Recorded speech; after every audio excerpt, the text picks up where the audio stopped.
మావాడు ఏమీ చేయకపోయినా అద్భుతంగా చేశాడన్నట్టు, ఎదురోడు అద్భుతాలు చేసినా అనర్థం చేశాడన్నట్టు నీచ వార్తల జర్నలిజానికి కేర్ ఆఫ్ అడ్రస్ ఈనాడు.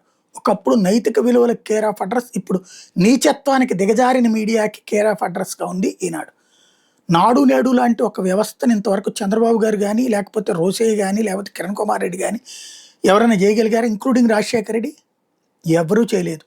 పాత పాఠశాలలని కొత్తగా భవనాలుగా తీర్చిదిద్దడం అన్నటువంటి ఒక అద్భుతమైన పనిని ఒక్క జగన్మోహన్ రెడ్డి పెట్టాడు. అంతకుముందు చంద్రబాబు గారి టైంలో జన్మభూమి అని నడుపుతా ఎవరైనా ధనవంతులు ప్రభుత్వ పాఠశాలలో ఒక కొత్త గది కట్టిస్తానో, రిపేర్లు చేపిస్తానో వాళ్ళ పేరు పెట్టే కల్చర్ తెచ్చారు. బట్ ప్రభుత్వం నుంచి పైసా ఇచ్చేవాళ్ళు కాదు. తర్వాత ఒక ₹20 మేము ఇస్తామని చెప్పేవాళ్ళు. అది తప్పించి ఏమి లేదు. జగన్ మాత్రమే ఆ పని చేయగలిగాడు.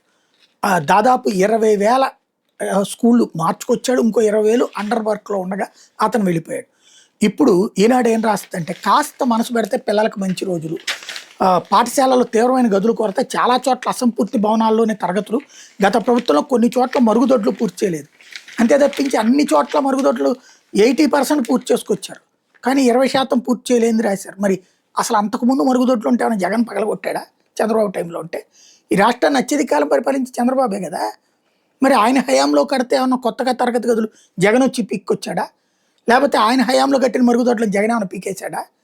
కొత్తగా మరుగుదొడ్లు చేసి, కొత్తగా తరగతి గదులు కట్టి, కొత్తగా ఫర్నిచర్ పెడితే జగన్ మీద విషం చిమ్మి, దోపిడీ అని, దొంగలని నోటుకొచ్చిన కారు కూత జర్నలిజం చేసి ఇప్పుడు బాబు గారు కొద్దిగా చూడండి అయ్యా, అప్పట్లో ఆయన వదిలేశాడయ్యా అని చెప్తుంది. వీళ్ళని మనుషులు అనాలా, పశువులు అనాలా, శాడిస్టులు అనాలా, రాక్షసులు అనాలా అనేది జనం ఆలోచించుకోవాలి.